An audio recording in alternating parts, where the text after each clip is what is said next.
Ladies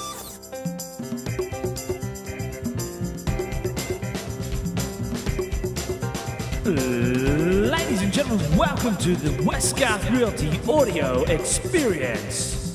Ladies and gentlemen, I'm Sam Westgarth and welcome back to the Westgarth Realty Audio Experience podcast. On today's episode, we're going to be discussing water charges. We're heading into October, which is typically when we see water rates notices coming out. So landlords, if you're listening, get those rates notices through to your property manager as soon as you possibly can, and that way they can send off the appropriate invoices to the tenants. Tenants, be prepared, it's invoice season. Okay, so I basically wanted to touch briefly on how we determine, who's responsible for paying for what when it comes to water consumption. I'll start off by saying that any access charges, and I'm focusing this purely in the Toowoomba area. We have a water access charge. So that water access charge cannot be passed on to the tenant, regardless of any situations. That is a fee that cannot be passed on to the tenant.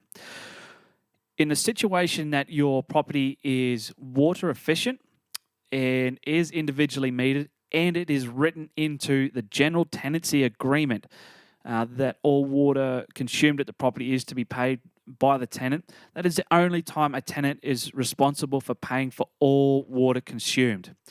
I've recently signed up a rental property, and the tenant there was only paying for excess only, even though the property has been deemed water efficient, and that's because it was written into the agreement that the tenant would only be responsible for paying for excess water only.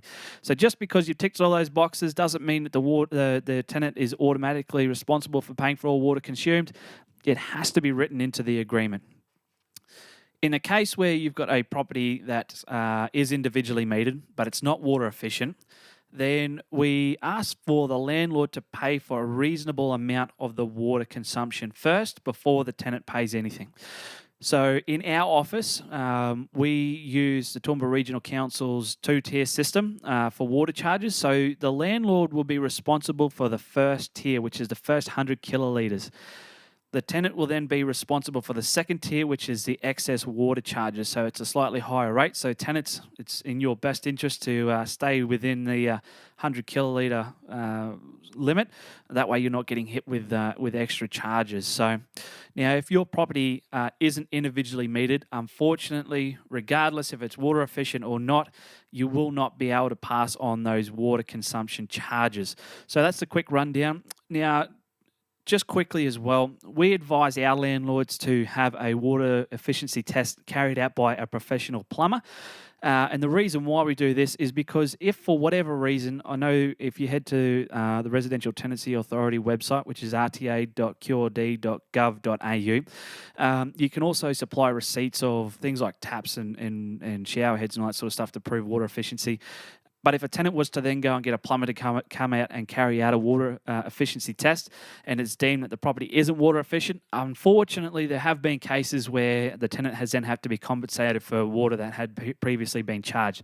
So we highly advise that you get a water efficiency test carried out by a professional plumber, and then supply that with us, because if it is questioned, then that way we can then show to the tenant, hey, look, here's the compliance certificate here, and then we don't have any sort of arguments, which is what we try to avoid at all costs. Well, that's it for this episode. We will catch you guys very soon on the next one. If you've got any questions in the meantime, feel free to send me an email. It is seb, S-E-B, at westgarths with an S on the end, .com.au.